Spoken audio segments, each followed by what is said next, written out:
So first and foremost, I would like to thank Nirmala College for Women for having granted me this permission to take part in their webinar series on the topic Breaking Barriers Through Brains. The resource persons who spoke yesterday and day before yesterday had spoken aptly regarding the situation. One, what are the precautions to be observed during this pandemic? Two, the climatic changes that are occurring because of this pandemic and its impact on agriculture. Today I will be speaking about teaching strategies and innovative approach. Before getting into the speech, first and foremost, let me thank the patrons, Reverend Sister Dr. M. Helen and Reverend Sister Dr. Ruby. I would also like to congratulate the convener, Dr. U. Mary, Associate Professor and Head Department of Mathematics. I also congratulate the coordinators and my friend, Dr. A. Francina Shalini, along with her colleagues, P. Nirmala Irdayam, Dr. F. Nirmala Irdayam and Dr. K. Mohana. So after this thanking, let us directly get into the concept of this innovative teaching. Ma'am, an innovative approach. I understand that the audience here are all types of teachers. That means to say professors and students and teachers from all the departments. Despite the fact that the Department of Mathematics is organizing this, as the audience are from all the departments, I will speak of a strategy method for each subject. What is a new innovative strategy that we can employ for each subject? And I would start with saying that you always have to move from the known to the unknown. We can never teach any student something unknown without having the basis of what they already know. That means to say, suppose there is a student to whom you are going to teach something completely new. Imagine me as a French teacher, I go and teach her French. I can't directly jump into teaching French. Rather, if I teach her from something that she already knows, then the learning would be facilitated. This is point one. Please move from the known to the unknown. Now the next thing is, learning should always be fun. Why I say learning should always be fun? Whenever we do something that we like, we don't get tired. There is a very famous statement, as you keep doing things that make you tired, you get depressed and frustrated, and you slowly start developing a hatred towards the thing that you do rather than your actual situation. So what I'm trying to say, learning should always be fun. Only when there is fun in learning that the student starts to relish the subject or the process of learning. So how do we go about it? As I told you in the beginning, I will demonstrate how each subject, I'll just take one concept from each subject and how we can utilize some fun method into the learning so that student is happy to learn. As it is organized by the Department of Mathematics, we will first start with maths. Now when you look at this slide, the word algebra, I don't know how many of you like maths. For me, the moment alphabet started coming into arithmetic, that was the day when I became kind of sad, or I should say, the concept of mathematics became difficult only when this algebra came into my stream of study. Till then, as long as arithmetic was there, things were okay. So when this algebra came, I didn't really know what to do. So then, now I keep thinking of my children, what is the way in which this algebra could be taught so that it will be fun in learning. And now as it is a quarantine period, I could not demonstrate this through the videos that I have actually taken with my students. Rather, I had called some of my neighborhood children here and I have just taught them the basic concept using a game. Now I'll play a video. Ask a concept from algebra. It is an equation. A plus b the whole square is equal to a square plus b square plus 2ab. Likewise, a minus b the whole square is equal to a square plus b square minus 2ab. Now, I have written the formula in small pieces of paper and I have kept it here. Now, from each team, the leader will come and take the boxes and you have to form the formula for whichever question I ask. Is it clear? Yes. So leaders alone come front. Okay. Are you all ready? Shall I ask the question? A plus B the whole square is equal to?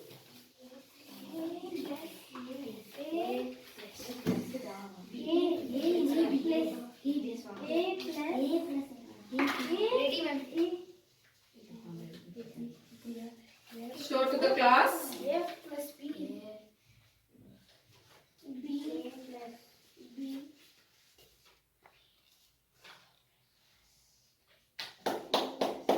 Difficulties, I'll just sum up what happened till now. Always we teach from the known to the unknown to facilitate teaching. The second point is there needs to be always fun in learning. And as I said, algebra, this is one game that students can be made to play, wherein the entire formula can be split up into pieces of paper, given to two teams, and whichever team comes in front and displays it to the class, they become the winner. This is an example for algebra. Now I'll go into sets. Now when it comes to sets, there are two sets which we describe using two colors, saying pink and blue merges to form purple. We can also say red and yellow merges to form orange. Again, there is a game that I used to teach this. We just say A intersection B, which means the student is supposed to identify only that color which is in the center, which will be orange if the combinations used are red and yellow. So now the game is like this. In a box there are two boxes and we have these colors red, yellow and orange. Now calling upon the formula or the statement that I say, the student is supposed to pick up the color. Suppose I say A union B, he'll pick up red, he'll pick up yellow, he'll pick up orange. But suppose I say A intersection B, he'll pick up only orange because that is the common color. Suppose I say only A, then he'll pick up only red. Or if I say only B, then he'll pick up yellow. So we'll also have a watch of this video. Today we are going to see about a concept called sets. There are two sets, A and B. Set A is yellow in color. Set B I have marked as red in color. Before going into the concept, we will play a game. Now, I will call one sentence. Depending on the sentence, you have to pick up the colors that will correspond. For example, if I say orange, you will pick red, yellow and orange because orange has got all the three colors. Yes, Shall we start the game? Yes, ma'am. Okay. From each team, only the leaders will come front, others will only help them and give them the answers. Only red. Turn and show to the class. Team B has won because he took it first. Once again we will play the game. All yellow. Again, Team B has won because they took it first. Orange has also got yellow. Thank you, students. Thank you.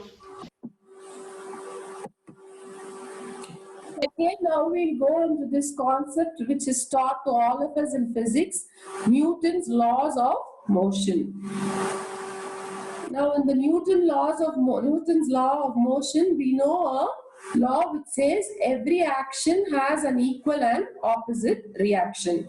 Not only this definition, for that matter, any definition, there is a strategy in which we can teach it using a game.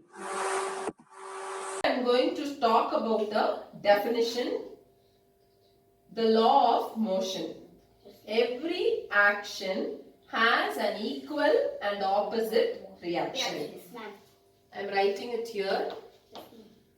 Every action has an equal and opposite reaction.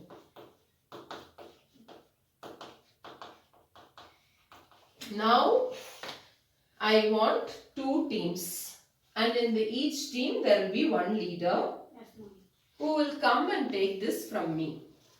In this you will have all these 8 words in jumbled form. You have to arrange it and stick it in this paper, and whichever team comes here first will be the winner. Is that okay? Now the leaders can come.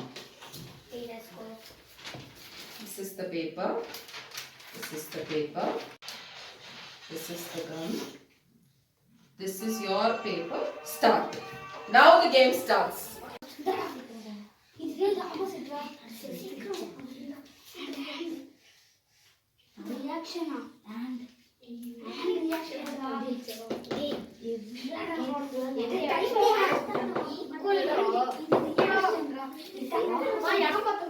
Opposite.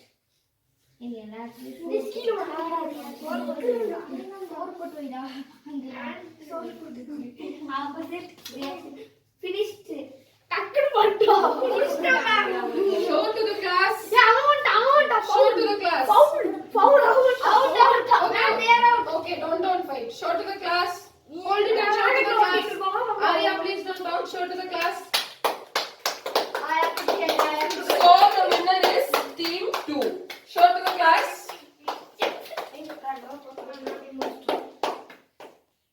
Okay. Team 2 also completed. Show to the class.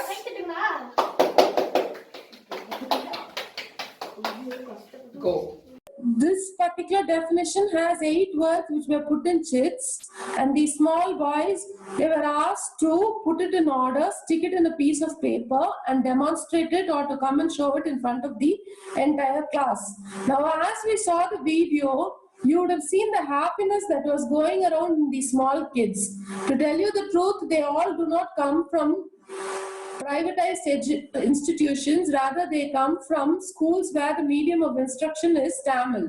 Still, if you could see the fun in learning and the joy that they encountered when they learned this definition, I think you all will understand why I am reiterating. Let us not go by the traditional method of writing the definition, asking the student to by heart, because it is a law.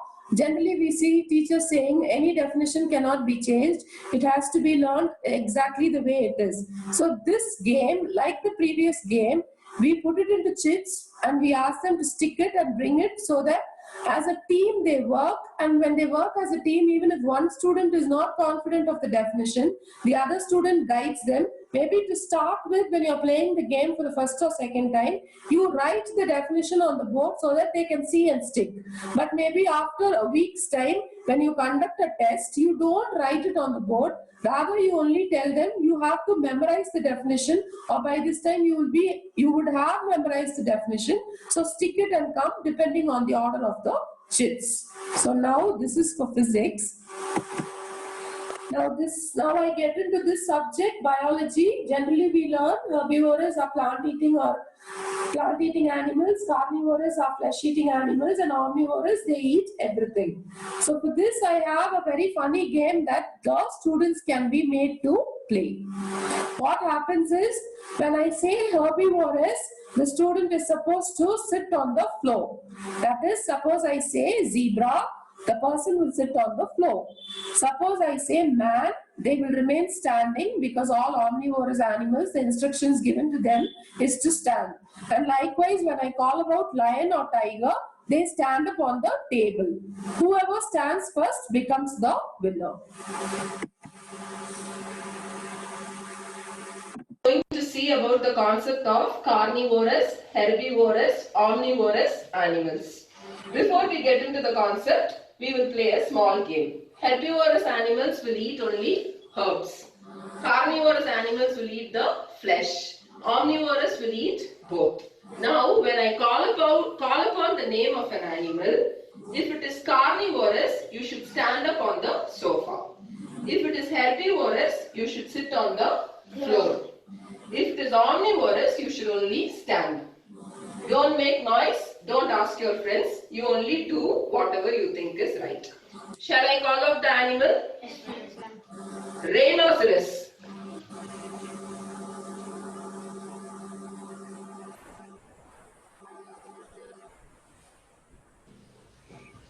Because rhinoceros is a herbivorous animal. So team 2 will get 1 point. Again, all of you sit down.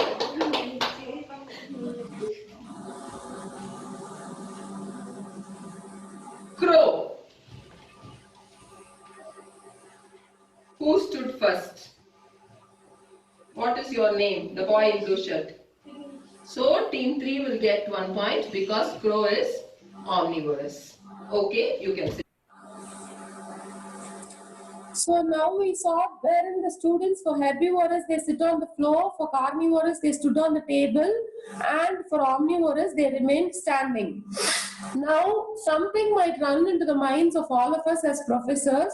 All these are preliminary games and the students who are playing these games look like school kids. Is it feasible for us to do it in the college level, or is it feasible to do this in the master's level, in the postgraduate level? See, me in the teaching of languages, whether I'm teaching the basic vocabulary or whether I'm teaching a poem or if I'm getting into details of teaching the philosophy, the French philosophy, we use games and innovative ideas. The problem is that our minds are barred so much and we are so much used into traditional methods that when it comes to a little higher level of teaching, which means to see when you're getting into the level of PG or into third years, you're wonderstruck if games would be possible. I am reassuring it is possible, and why it is possible I will tell you in the closure of the session.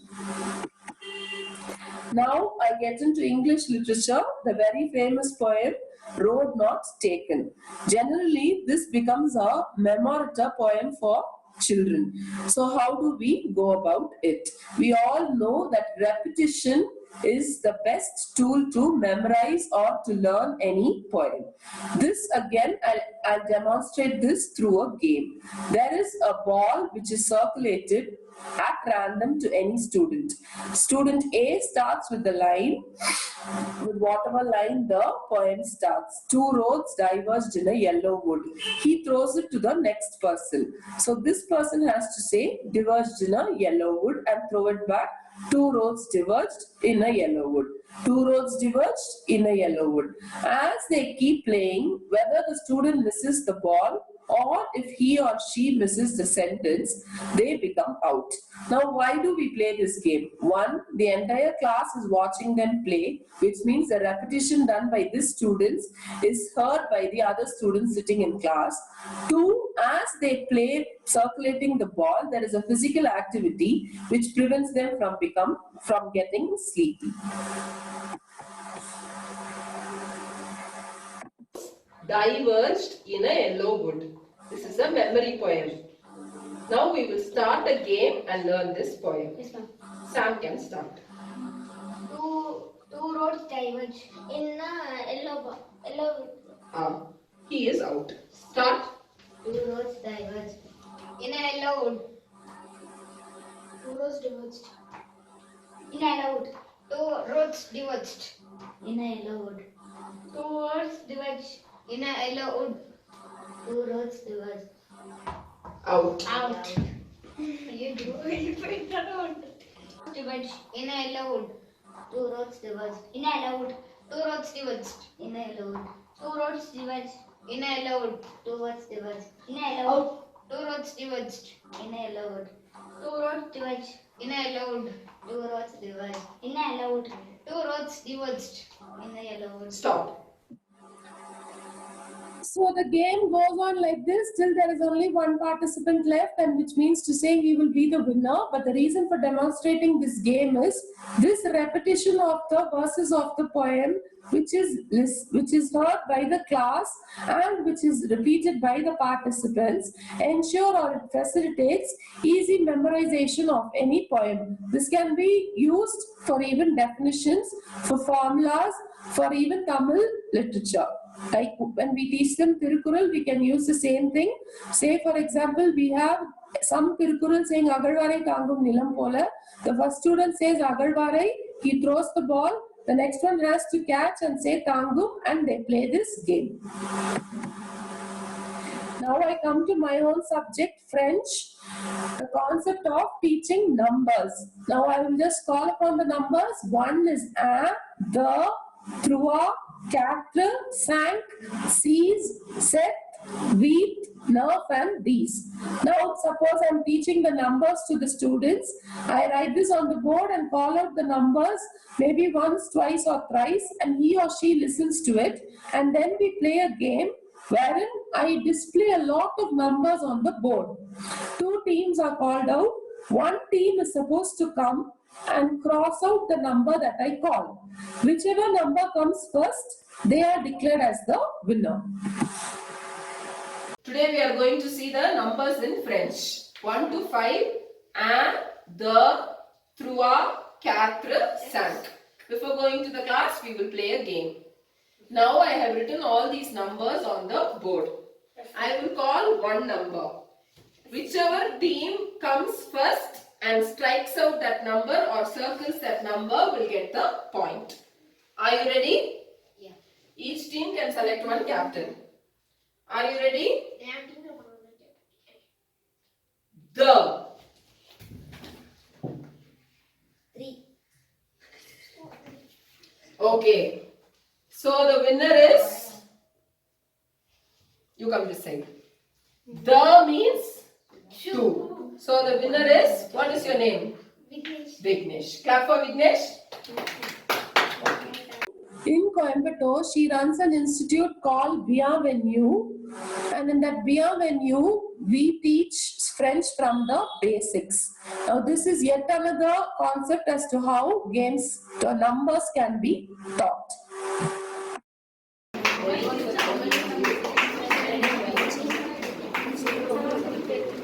Group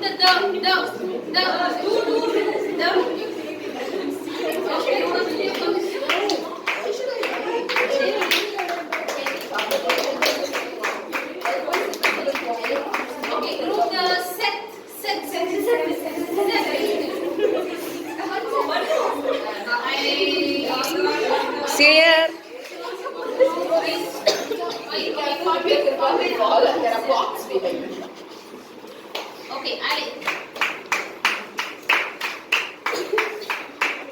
Group the 3.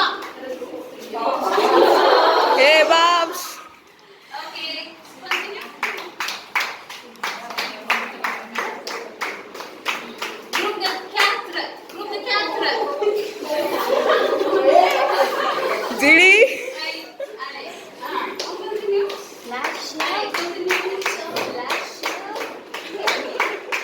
Group the 3.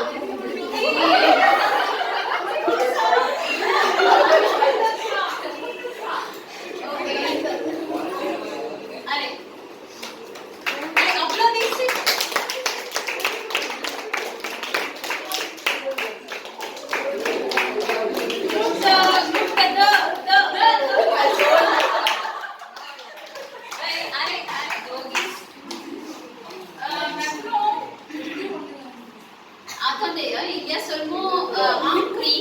Alors, on va tirer au sort. No, madame, on peut dire 0. La personne qui s'assoit immédiatement, il va gagner le prix. C'est comme ça. Ok?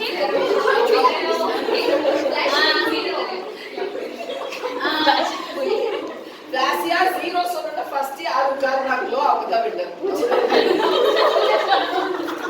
நமக்கு வர வேலை தான்.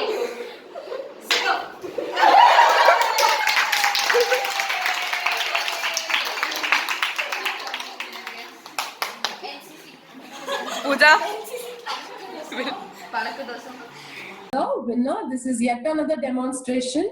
The reason why I bought this video, this was something recorded last year in the beginning of this year during New Year. Whenever I try to say this point that languages or for that matter science or mathematics can be taught using games, I get a feedback that this is really kiddish and this is childish and this will work out only in primary or high school level. But again, I reiterate, even if you are teaching some philosophy, games can be used and some more innovative strategies can be used. The problem is that we don't try it in our classes because we are under the pretext that we have learned a lot, we are all doctorates. Why should we get into this simple means of teaching? always teaching has to start from the known to the unknown, from the basics to the infinite. So please understand, if you are going to use simple games like this, what we noticed all through these games, whether it was children or whether it was college teenagers, they all had the fun. There was a lot of team spirit. Even though they were communicating in their mother tongue, they were trying to see to it that their friends win or their teams win. And this fun, you know what, later on it happens that even though they don't remember what was taught, they remember the fun. And from the fun, they get into the learning of the subject.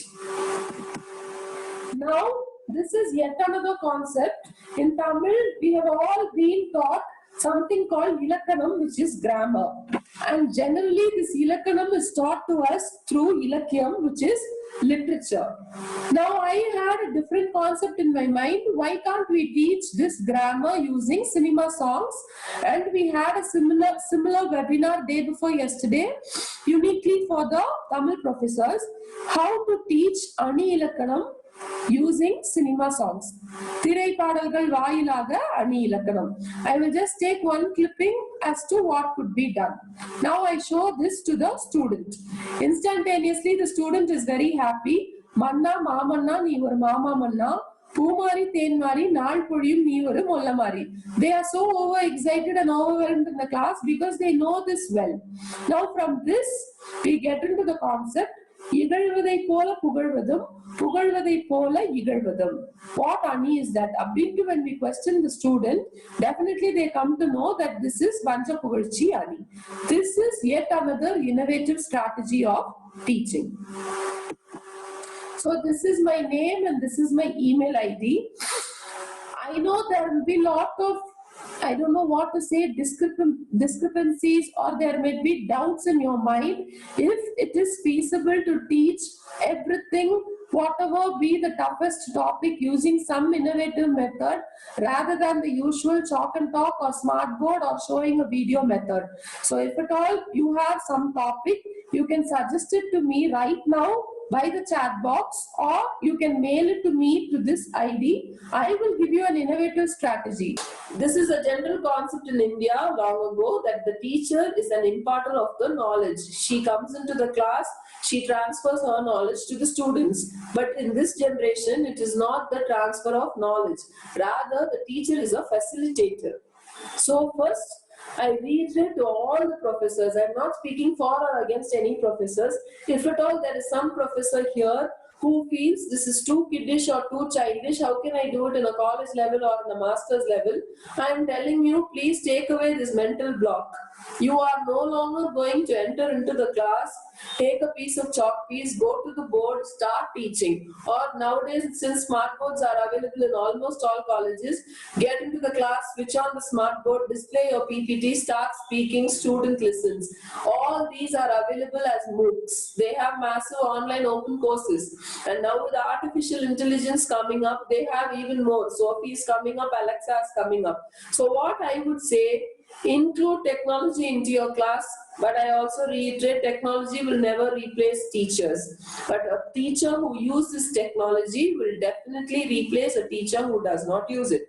And the second thing, why do students come to your class? If at all there is a problem stating students are not coming to my class, their attendance is very poor in my class, I have to do something, I have to put a regulation on their attendance, make it compulsory 75% for them to take up their semester. Why do all these things happen? These things happen because your classes are not interesting, or my classes are not interesting.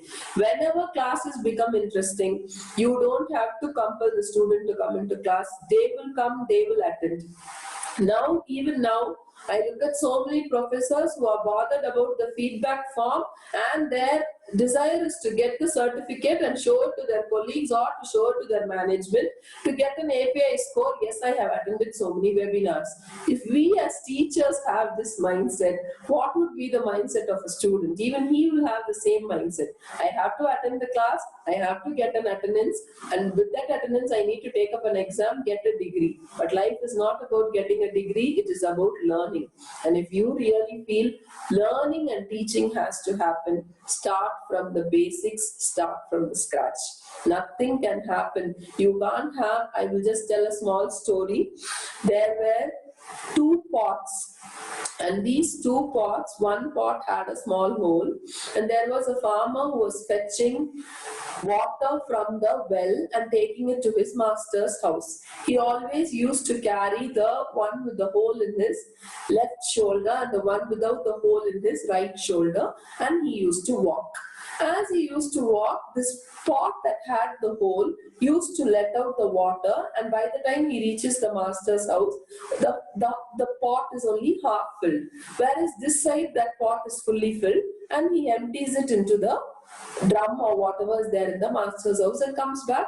One night, let us imagine the pots were speaking. This pot, which was not having a hole, was criticizing this pot, saying, "You are a curse to the master because you always drop out the water on the way."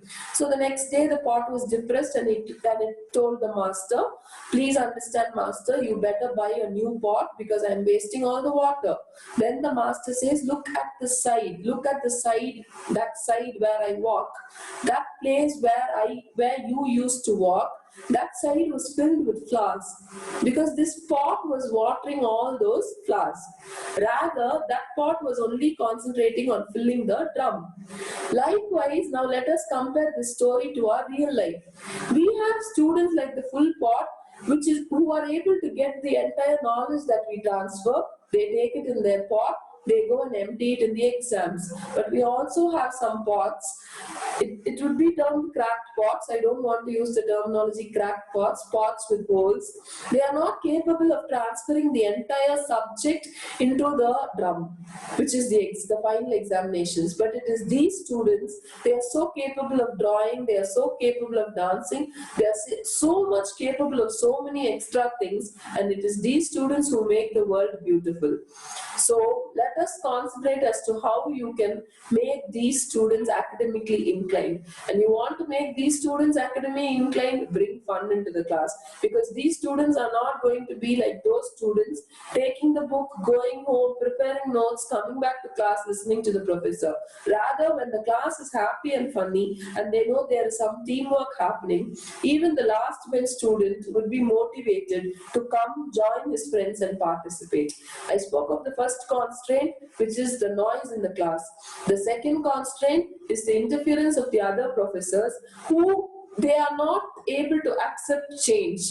And it is these professors who would go to the management and complain that there is some innovative thinking happening in their class. They are not able to digest it because they are so used to teaching in the traditional methods. They go and they create big confusions for you. This is the second constraint. Now the third constraint is the class population. We have to walk around the class monitoring how the activities are going on.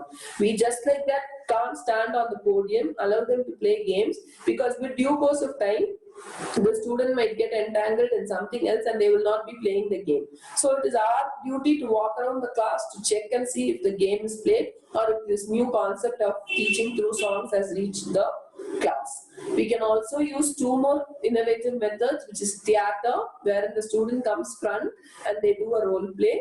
If at all the student has a stage fear, leave them. Do not compel them saying, no, you have to come front and demonstrate. Find out what his talent is. He may be good in getting information from the net. For example, as I spoke of the double slit experiment. Suppose the student wants to do an experiment or a demonstration of the double slit experiment. Whichever group is less in stage fear, let them come to stage, let them enact. The others who are good in writing will enable them to write the skit for them. There will be some more who will be good in drawing. Let them hold the charts behind explaining the theory or the definitions. Involve the full class or split the class into two. The same concept can be enacted by one group and the next group. So you also ensure repetition. I am telling you, as a teacher, you have to take the strain to see that the student learns. You can never go back to ages where, oh, the student is not motivated, the student is not disciplined, she is not attending classes.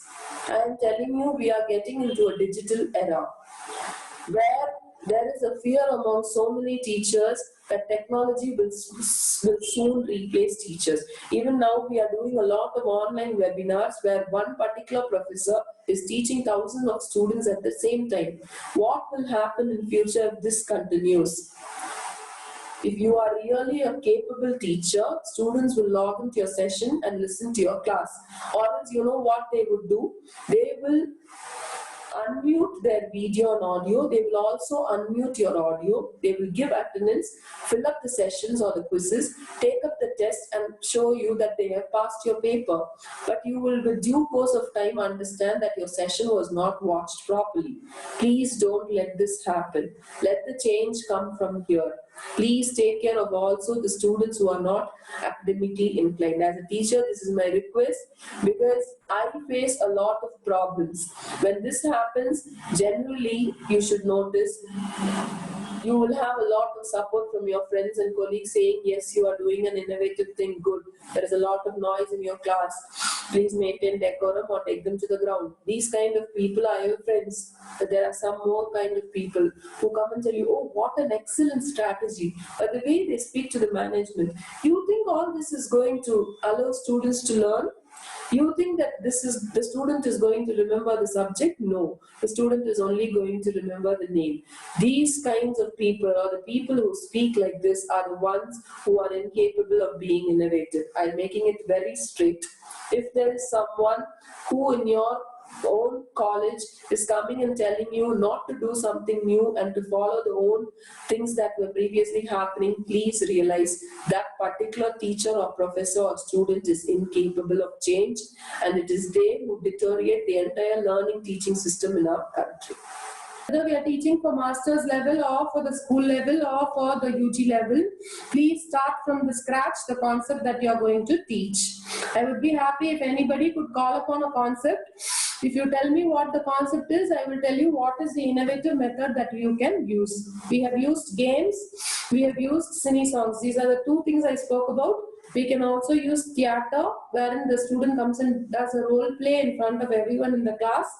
Maybe we can also try out dance. I have been the resource person for the refresher course this time for Bharatiyar University, both for the refresher and the orientation course, and I demonstrated how to use dance, how to use songs, how to use theatre in the teaching of languages as well as the other subjects, and the teachers were extremely motivated, and this was the comments that I got. The comments went this way, stating, as I spoke of the constraints, not every teacher is ready for the change, one. Two, even if we are ready for the change, our neighbors, our colleagues are not willing to let us to change. The third point that came into existence was the completing of the syllabus. That is what I made clear when I spoke some time back. Imparting education is not just blocking or bundling or summing up things into the student's head. Rather, it is creating an interest in learning. See, when you create an interest in learning, the student as such would be motivated to learn more and more. But when you start dumping knowledge into the student, that is not the way things are to be taught. There were times when we had seen a teacher with a stick. I remember my own parents telling the teacher, கண்ணை தவிர்த்து எல்லாத்தையுமே விட்டுடுங்க, அடிச்சு உரிச்சு படிப்பு சொல்லி கொடுங்க. There were times like that. We slowly changed. We were not enabled to beat the students.